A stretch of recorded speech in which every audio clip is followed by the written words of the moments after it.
Oke, baiklah. Assalamualaikum warahmatullahi wabarakatuh. Waalaikumsalam warahmatullahi wabarakatuh. Waalaikumsalam. Selamat datang di perkuliahan probabilitas dan statistika terapan. Hari ini merupakan hari pertama kita berjumpa di semester ini.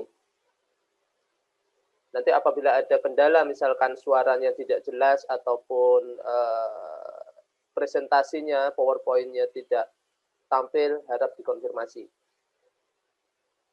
Lalu agenda kita hari ini yaitu kita pengantar probabilitas dan statistika terapan, kontrak perkuliahan seperti apa, kemudian lalu dilanjutkan dengan materi pertama ya, tentang pengantar dari statistika dan terapan dan probabilitas terapan. Oke, kita mulai saja. Tampil, Pak. Sudah, Pak. Oke. Kontrak perkuliahan dari statistika dan probabilitas terapan ini, sebelumnya saya ingin memperkenalkan diri, yaitu saya Oktav Brilian Harisma, STMT, pendidikan di S1 di Universitas Jember, kemudian S2-nya di ITB, nah kemudian pernah bekerja di PT Panggung Elektrik Citra Buana di Sidoarjo, dan asisten dosen. Kemudian di tahun 2014 pernah menjadi dosen luar biasa di UIN Sultan Gunung Jati Bandung. Lalu di tahun 2015 datang merantau ke Pekanbaru ini. Nah, saat ini saya sedang mengembangkan sebuah padepokan belajar ya, namanya Robotik Nusantara. Anda bisa kunjungi, untuk saat ini masih melalui virtual. Anda bisa kunjungi di channel YouTube Robotik Nusantara. Nanti akan saya kasih linknya. Dan saya meminta sedikit waktunya untuk mensubscribe dari link tersebut untuk membantu perkembangan dari tentang pendidikan ini, pengembangan dari Robotik Nusantara untuk sarana belajar tentang elektronika ataupun tentang robotika. Nah, itu sekilas tentang saya. Kemudian tujuan dari kursus ini adalah memahami konsep dasar statistika dan probabilitas. Karena ada kaitannya nanti ketika Anda mengambil penelitian. Ya. Dalam penelitian ini, statistika dan probabilitas ini tidak bisa dipisahkan. Karena ketika kita kita akan meneliti, tentu di dalam pengolahan datanya, itu akan membutuhkan pelajaran seperti ini, ya, statistika. Nah, kemudian tujuan yang kedua yaitu memberikan pengetahuan tentang data dan analisa data.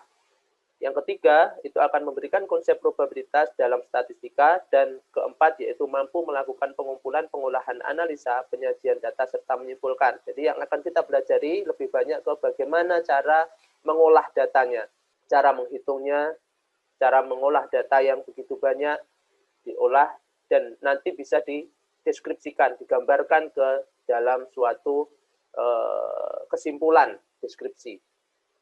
Nah, tujuan kursus kita. Nah, mengenai silabus, yang pertama silabus kita adalah pengantar statistik dan probabilitas. Di sini kita akan belajar pengertian probabilitas dan statistik, konsep-konsep dasar dari statistika dan probabilitas. Kemudian ada teknik pengumpulan data. Nah, di sini kita akan pelajari metode pengolahan data, jenis-jenis data, serta penyajian data. Teknik pengumpulan data ada sensus, kemudian ada teknik sampling. Di dalam teknik sampling ada beberapa macam ya, ada probability sampling dan lain sebagainya. Kemudian yang ketiga adalah distribusi frekuensi. Jadi sekian banyak data yang sudah kita kumpulkan, nanti kita akan pelajari di sini bagaimana mengelompokkan data-data yang sudah kita dapatkan. Macam-macam distribusi frekuensi, penyusunan data ke dalam tabel, distribusi frekuensi, ya, dan lain sebagainya. Lalu di situ ada ukuran pemusatan data. Ukuran pemusatan data ini ada antara lain rata-rata, median, dan modus yang mungkin sudah Anda pelajari di SMA ya. Mencari rata-rata dari data yang sudah kita kumpulkan seperti apa, cara mencari medianya bagaimana, dan modusnya bagaimana. Lalu ada ukuran letak data, di situ akan kita pelajari kuartil, desil, dan persentil. Lalu ada ukuran penyebaran data, itu definisi dispersi data, jangkauan, simpangan rata-rata, variansi, koefisien, variansi, kemiringan distribusi data. Lalu di sini ada analisis regresi dan korelasi, di mana ada persamaan regresi, ya, ini untuk meramalkan suatu kejadian dari data-data yang sudah kita kumpulkan. Kemudian bagaimana korelasinya, hubungan antara variabel di dalam data-data tersebut. Nah, itu nanti kita pelajari di dalam analisis regresi dan korelasi. Lalu di situ ada konsep probabilitas. Ada dasar probabilitas, analisis kombinasi, ruang sampel, teorema Bayes. Dan yang ke-9 adalah distribusi teoritis, ya, pertemuan ke-9, definisi distribusi teoritis, menyusun distribusi fungsi X dan kumulatif X. Jadi kira-kira ada 9 materi yang akan kita pelajari di dalam satu semester. Nah, mengenai asesmen atau penilaian dari perkuliahan ini, yang pertama yaitu kuis. Kuis diambil 20%, UTS 35%, UAS 35%, dan tugas terstruktur itu 10%. Kemudian kontrak perkuliahan. Perkuliahan di sini untuk statistika dan probabilitas dengan saya itu menggunakan Zoom dan e-learning UIN serta YouTube. Jadi nanti silahkan gabung ke e-learning UIN karena kegiatan misalkan diskusi ataupun kuis ataupun UTS UAS nanti akan saya laksanakan di sana. Lalu di situ yang kedua adalah kuliah di Zoom itu dilakukan pada pertemuan 1, 2, dan pertemuan ke-9 dan ke-10. Jadi pertemuan di Zoom seperti ini akan dilakukan di pertemuan hari ini pertama, minggu depan, pertemuan kedua, dan pertemuan ke-9 dan 10. Nah, selain pertemuan itu, silahkan Anda mengunjungi link YouTube Robotik Nusantara. Kemudian yang ketiga adalah penilaian dari keaktifan penugasan UTS dan UAS. Jadi apabila ada forum diskusi di e-learning UIN, forum diskusi tentang materi hari ini, ada pertanyaan, maka keaktifan di dalam bertanya ataupun membahas suatu permasalahan di dalam perkuliahan akan dapat nilai. Nah, di sini UTS dan UAS dilakukan secara daring, tentu melalui e-learning UIN. Referensi yang kita gunakan itu adalah Budiono W. Koster 2001 tentang statistika dan probabilitas. Jadi bukunya adalah ini. Oke, materi pertama yaitu tentang pengantar probabilitas dan statistika. Sebelum kita belajar lebih lanjut, kita harus tahu definisi apa sih sebetulnya yang kita pelajari, apa definisi dari statistik dan statistika itu. Nah, statistik ini merupakan sebuah kumpulan data. Jadi kumpulan datanya itu statistik, bilangan atau non-bilangan yang disusun atau disajikan sedemikian rupa. Ya, sedemikian rupa ini bisa dalam bentuk tabel ataupun grafik yang menggambarkan suatu persoalan atau keadaan. Contoh kita dalam kehidupan sehari-hari, misalkan kita sering dengar penghasilan orang Indonesia rata-rata Rp 1 juta setiap bulan. Tingkat inflasi rata-rata 9% setahun.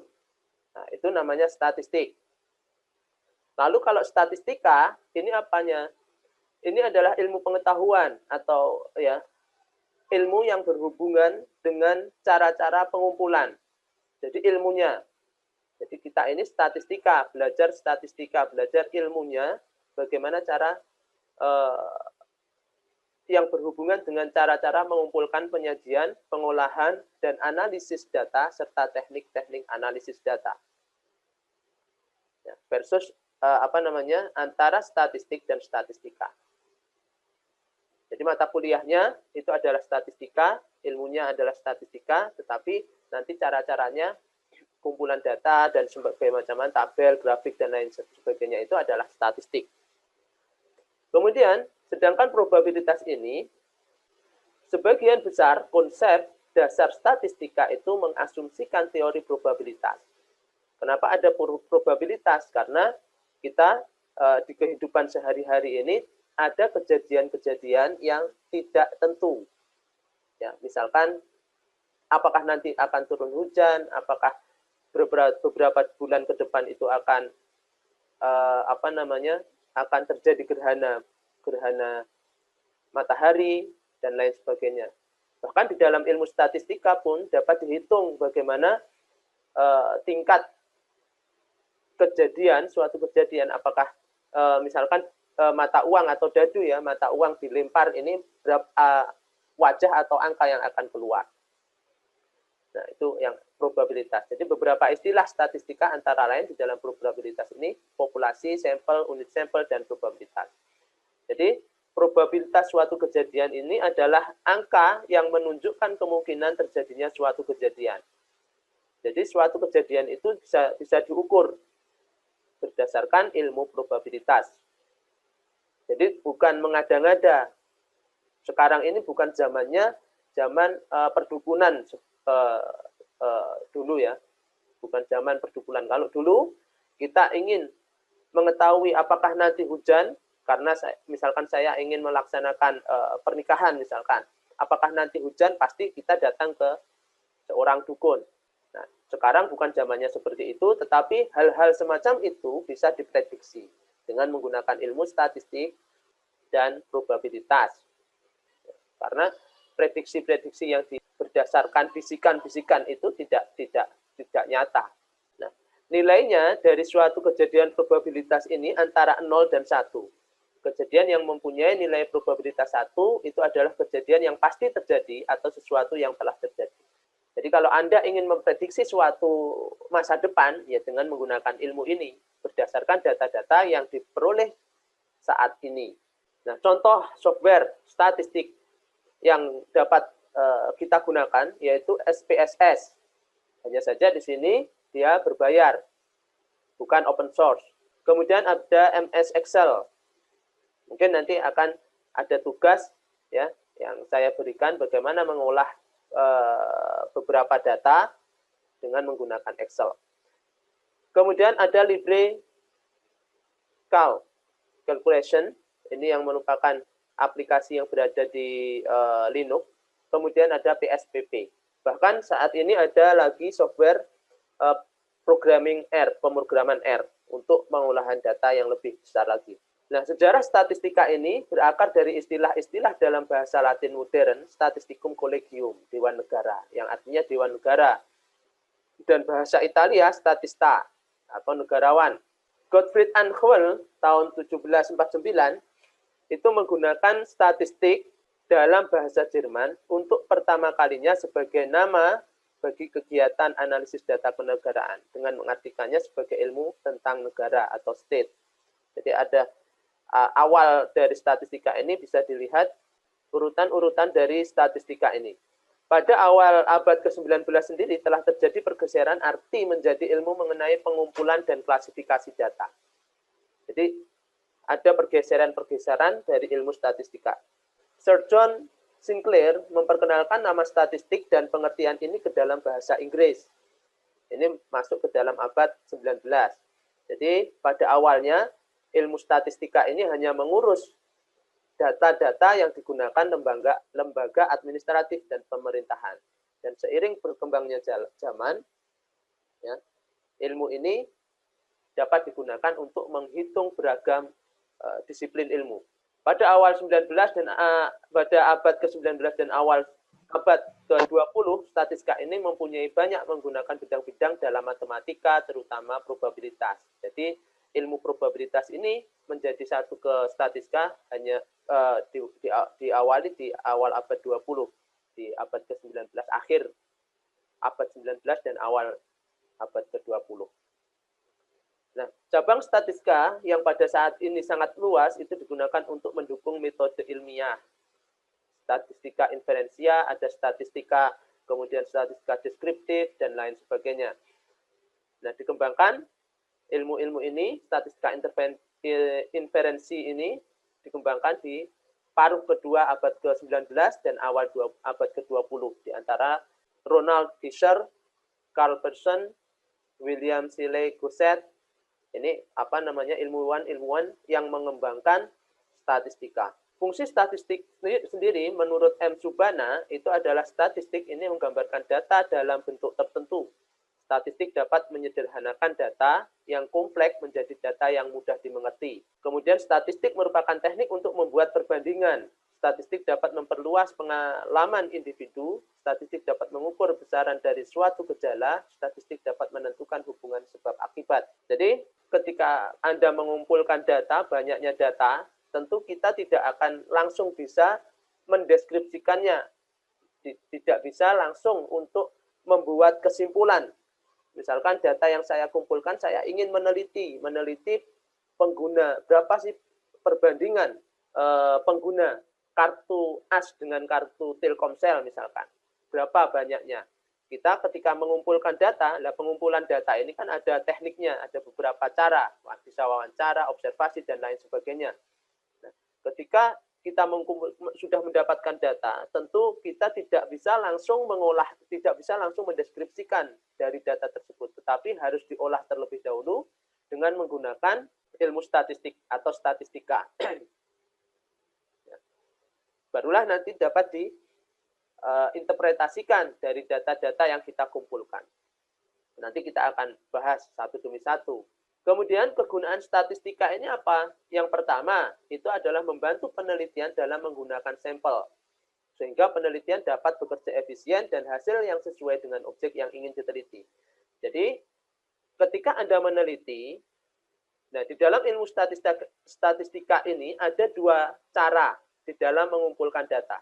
Yang pertama adalah sampel, yang kedua adalah sensus. Kalau sensus itu berkaitan dengan populasi. Kalau kita meneliti dengan menggunakan cara sensus, penelitian kita tidak akan selesai. Ya kan? Kecuali sensus itu hanya digunakan ketika kita ingin menghitung jumlah populasi, jumlah penduduk misalkan. Nah, seperti halnya jumlah penduduk kita tidak bisa diwakili dengan sampel. Ya. Misalkan di desa A yang tidak diketahui penduduknya. Nah, di situ ada orang ingin melakukan penelitian, ingin menghitung jumlah penduduk tersebut. Nah, orang tersebut harusnya dia tidak bisa datang ke situ dengan mengambil sampel misalkan 10 kakak atau 10 rumah. Tidak bisa diambil seperti itu untuk mengetahui jumlah populasi.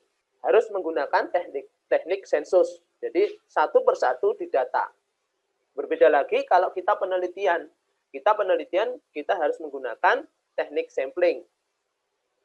Sehingga penelitian itu dapat bekerja dengan hasil yang sesuai dengan objek yang ingin diteliti. Jadi ada nanti sampel, berapa sampel yang akan mewakili seluruh objek, seluruh populasinya.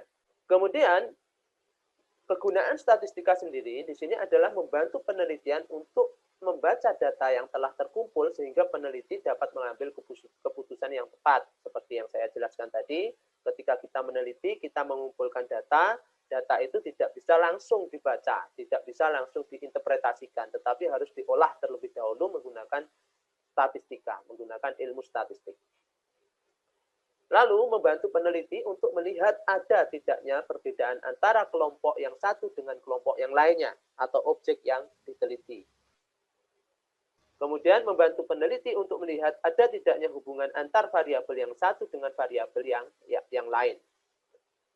Ini nanti pengolahannya menggunakan regresi ataupun korelasi.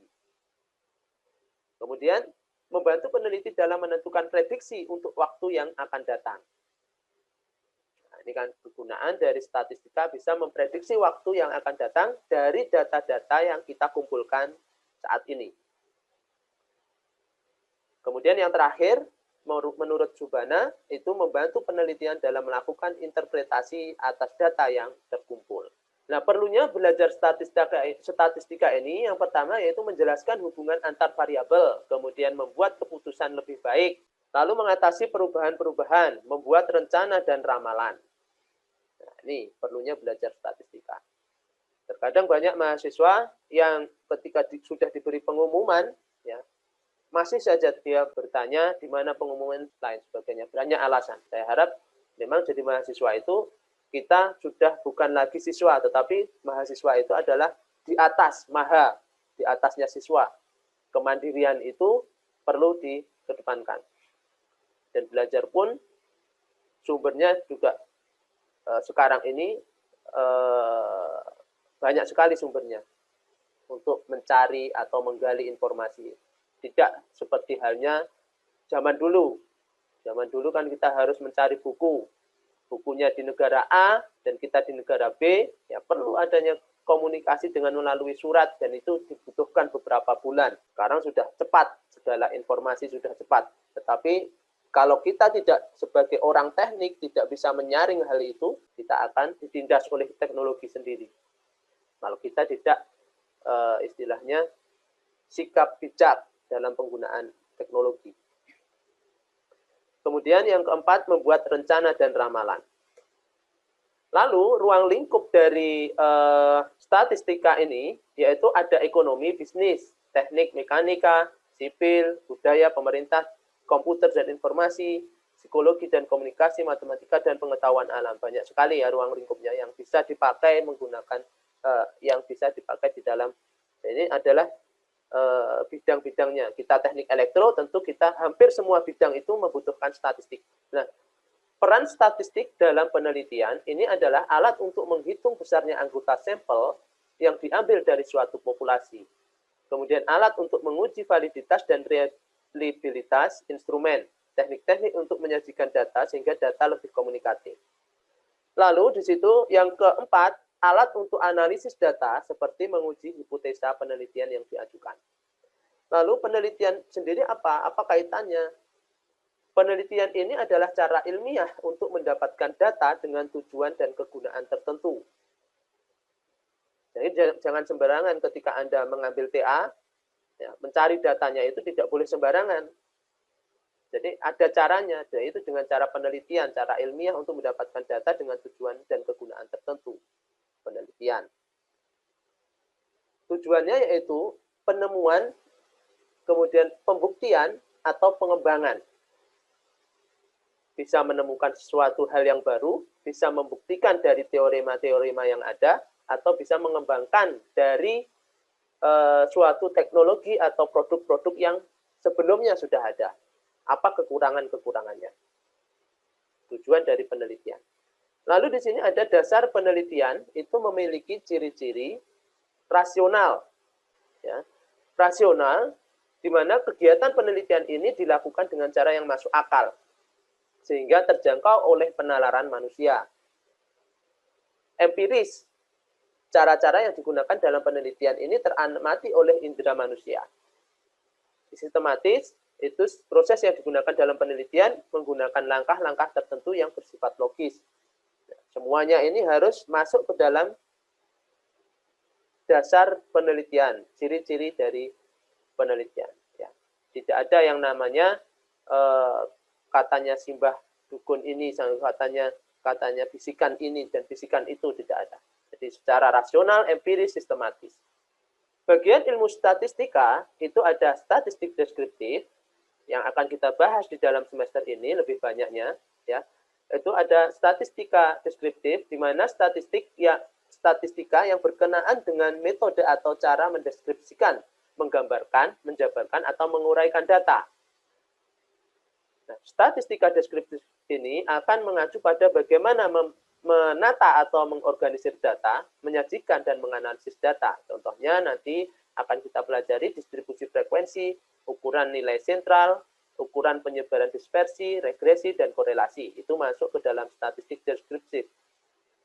Kemudian statistik induktif atau inferensi itu adalah suatu pernyataan mengenai suatu populasi yang didasarkan pada informasi dari sampel random yang diambil dari populasi tersebut. Dalam statistika inferensi ini dilakukan generalisasi. Jadi sampel yang kita ambil sudah mewakili nantinya. Dari hal-hal yang bersifat khusus ke hal-hal yang luas. Contohnya teori probabilitas, distribusi teoritis, sampel, distribusi sampel, penaksiran terhadap parameter, pengujian hipotesis. Itu bagian ilmu statistika. Nah, ada bagian ilmu statistika yang lain yaitu teori probabilitas. Probabilitas atau peluang ini adalah suatu angka yang menunjukkan tingkat keyakinan tentang terjadinya suatu peristiwa. Ya. Karena di dalam probabilitas ini, teori probabilitas ini, suatu kejadian hanya diukur dengan iya atau tidak, 0 atau 1. Ya. Kalau derajatnya itu cenderung ke 1, berarti kejadian tersebut akan yakin terjadi. Ya. Kalau 50% berarti kejadian itu belum pasti. Perlu dilakukan analisa lagi. Kemudian ada analisis keputusan. Analisis keputusan secara statistik ini berhubungan dengan pengambilan keputusan bila alternatif tindakan itu diketahui, tetapi hasil dari masing-masing tindakan ini akan berbeda. Lalu tahap kegiatan statistika ini yang pertama apa? Itu adalah pengumpulan data, kemudian penyusunan data, ada presentasi data, ada analisis data, kemudian ada interpretasi data.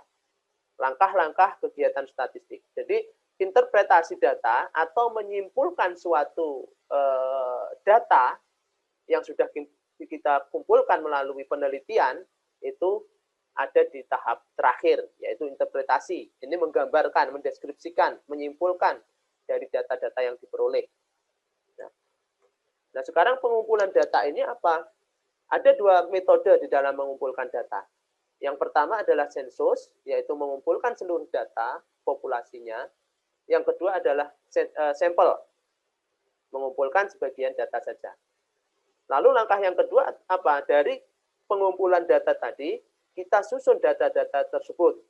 Kita organisasikan, kita organisir. Ada 3 tahap. Yang pertama adalah editing, ya, yaitu mendeteksi kemungkinan adanya kesalahan atau ketidakkonsistenan data. Kemudian ada classify, yaitu pengelompokan data sesuai dengan sifat-sifat yang dimiliki oleh data. Kemudian ada tabulasi, yaitu pengelompokan data sesuai dengan sifat-sifat yang telah kita tentukan dalam susunan kolom-kolom dan baris, sehingga mudah untuk ditarik kesimpulan, menyusun data. Lalu yang ketiga, presentasi data. Presentasi data ini bukan berarti kita membuat deskripsi, ya, tetapi presentasi data ini adalah kegiatan agar data itu mudah untuk dibaca dan bisa dilihat secara visual. Caranya dengan kita membuat sebuah grafik. Bisa membuat tabel berupa grafik, tabel, atau diagram. Ya. Ini presentasi data.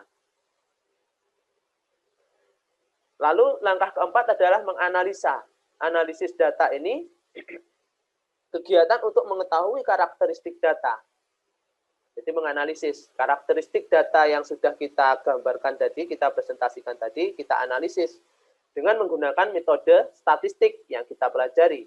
Seperti bagaimana rata-ratanya, misalkan, bagaimana deviasi standarnya, bagaimana korelasi ataupun regresinya, gitu kan. Ini menganalisis data. Barulah setelah perhitungan dari statistik ini ketemu dengan menggunakan perhitungan. Jadi perhitungannya itu ada di analisis data. Setelah ketemu, barulah di sini interpretasi data, yaitu dia menjabarkan, mendeskripsikan kegiatan, yaitu untuk mengambil suatu kesimpulan yang benar. Mendeskripsikan atau menyimpulkan dari data-data yang sudah kita analisis berdasarkan metode statistik. Itu langkah-langkah di dalam pengumpulan data. Nah, elemen statistika itu ada populasi, ada sampel, ada variabel, kemudian ada statistik inferensi, kemudian yang terakhir ada pengukuran reliabilitas dari statistik inferensi. Pertama, populasi. Ini didefinisikan sebagai keseluruhan pengamatan atau objek yang menjadi perhatian. Kemudian ada populasi ini menggambarkan suatu yang sifatnya ideal atau teoritis. Sensus itu harus ideal, karena kalau tidak ideal, ya tidak dapat mencapai tujuannya. Contohnya, kumpulan mahasiswa Fakultas Sains dan Teknologi UIN Suskaryau. Berarti yang menjadi populasi di sini adalah kumpulan mahasiswa FST. Data perekonomian Provinsi Riau. Berarti data seluruh perekonomian Provinsi Riau, keseluruhan. Jadi sifatnya di sini ideal dan teoritis. Lalu kalau sampel di sini yaitu didefinisikan bagian dari populasi yang menjadi perhatian. Ya, sampel ini menggambarkan sesuatu yang sifatnya nyata atau empiris. Contohnya yaitu mahasiswa semester 4 jurusan Teknik Informatika Fakultas Sains dan Teknologi. Nah, yang menjadi sampel dari FST itu adalah mahasiswa semester 4 saja di jurusan Teknik Informatika. Ya, TI, di jurusan TIP. Pertumbuhan ekonomi Provinsi Riau pada tahun 2012 sampai tahun 2014. Berarti yang menjadi sampel di sini adalah pertumbuhan ekonomi di Riau di tahun 2012 sampai yang hanya di tahun 2012 sampai 2014. Itu yang disebut sampel. Kemudian ada variabel. Tentu di dalam penelitian tidak jauh dari yang namanya variabel. Variabel di sini adalah dalam melakukan inferensi terhadap populasi, tidak semua ciri populasi harus diketahui. Hanya satu atau beberapa karakteristik populasi yang perlu diketahui, yang disebut sebagai variabel. Nah, variabel ini adalah sebuah simbol yang dapat menyandang setiap nilai dari suatu himpunan nilai yang disebut sebagai domain dari variabel tersebut. Kemudian variabel itu ada dua, continue dan discrete. Sebuah variabel yang secara teoritis dapat menyandang setiap nilai di antara dua nilai yang diberikan itu disebut dengan variabel continue. Kebalikannya, ya, itu disebut dengan variabel discrete. Ya. Kita contohkan variabel di sini continue tinggi H seseorang ya yang dapat bernilai 62 cm bisa 67,5 atau 68,45678 cm tergantung pada tingkat akurasi pengukuran. Jadi berdasarkan kalau kita continue berarti pengukurannya tergantung berdasarkan tingkat akurasinya. Nah, lalu data yang dijelaskan melalui variabel continue itu disebut dengan data continue. Jadi yang disebut dengan data continue adalah variabel continue. Data yang dijelaskan melalui variabel yang sifatnya continue. Sedangkan variabel discrete ini jumlah contohnya adalah sejumlah n anak dalam sebuah keluarga yang bernilai bisa salah satu dari 0, 1, 2, 3, tetapi tidak mungkin menggunakan 2,5 dan lain sebagainya. Data yang dijelaskan melalui variabel discrete itu disebut data discrete. Sedangkan statistik inferensia itu statistik inferensi pada dasarnya adalah suatu keputusan, perkiraan atau generalisasi tentang suatu populasi berdasarkan informasi yang terkandung dari suatu sampel. Yang terakhir itu pengukuran reliabilitas dari statistik inferensi. Dalam analisa statistik yang diambil dari data sampel dari suatu populasi, maka konsekuensi akan menimbulkan bias dalam inferensinya. Maka diperlukan pengukuran reliabilitas dari setiap inferensi yang telah dibuat. Kemudian pendekatan statistik itu ada analisis deskriptif, kemudian ada analisis inferensi, atau bisa kombinasi dari keduanya pendekatannya. Di dalam Anda menganalisis suatu data atau menginterpretasikan suatu data tersebut, itu bisa dianalisis berdasarkan deskriptif atau inferensi. Itu tadi sedikit pengantar analisis pengantar statistik dan probabilitas terapan. Apakah di sini ada pertanyaan dari materi tersebut? Materi ini bisa Anda download melalui link yang saya berikan. Nah, kalau tidak ada pertanyaan melalui Zoom, silahkan bertanya di e-learning ya.